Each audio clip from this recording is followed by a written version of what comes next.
Nag-aalok ng half-cup rice ang ilang karinderya sa Batangas kahit wala pang batas kaugnay rito. Muli namang binuhay na maisabatas ang half-cup rice sa mga food establishment sa ilalim ng Anti-Rice Wastage Act. Alamin yan sa report ni Paul Hernandez. Ang paboritong putahe ni Donna sa kainang ito sa Batangas City, perfect ka match siyempre ang kanin. May pagkakataon na napapadami rin ang order niya. Yun nga lang minsan, napipilitan na lang din siyang ubusin ng extra rice. Dahil ang inaano ko, pinaghirapan ko yung aking ibabayad dito. Pagtitinda ko ng isda. Kaya yung aking bawat kainin, di aking kinain.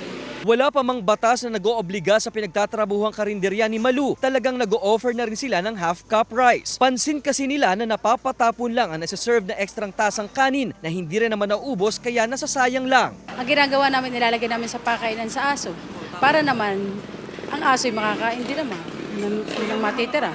Sa pag-aaral nga ng Philippine Rice Research Institute of PhilRice, umaabot sa 7 bilyong piso na halaga ng bigas sa Pilipinas ang nasasayang kada taon. Katumbas yan ang konsumo ng 2.5 milyon ng mga Pilipino. Nakikita ni Quezon 4th District Representative Mike Tan na kung maisa sa batas ang House Bill No. 9510 o Anti-Rice Wastage Act, matutulungan itong mabawasan ang mga kaning napapatapon lamang. Sa ilalim kasi nito, kailangan ng itakda ng mga food business establishments, malalaki man o maliliit, na payagan ng umorder ang customer ng half cup of rice. Dagdag ng mambabatas, hindi naman ipinagbabawal ang unli rice sa mga buffet. Nais daw niyang bigyan ng pagpapahalaga ang mga magsasaka at isulong ang kalusugan ng mga mamamayan. Ito rin ang bagay na gustong mangyari ng PhilRice. Ngayong Nobyembre pa naman ipinagdiriwang ang National Rice Awareness Month. Matatandaang naipanukala na rin ito ni Nooy Senator at ngayon President Ferdinand Bongbong Marcos Jr.